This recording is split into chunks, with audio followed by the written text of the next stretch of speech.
May nakalaban ako na Puego Gaming ang pangalan. Dito nung nag-live ako sa MCGG. Dahil nga bagong season, may bagong patch at may bagong synergy. At yon yung sinubukan ko nung nag-live ako. Ang pinaka nagustuhan ko sa mga bagong synergy ay ang Kishin. Ang pinapartner ko dito ay Scavenger. Tapos Veil yung aking commander. So nag-experiment pa ako dito pero ang ginawa ko nung ako ay naka-live, hindi ko muna pinalevel yung capacity ng aking Veil.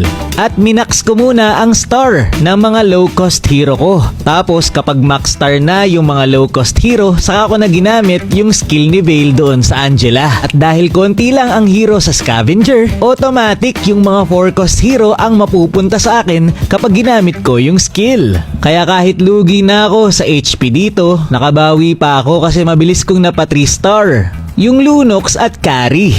So yun guys, nag-explore pa rin ako dito sa MCGG. Ikaw ba? Para sa'yo, ano ang pinakamagandang synergy? Yun lang for this video. Maraming salamat sa panonood and to God be the glory.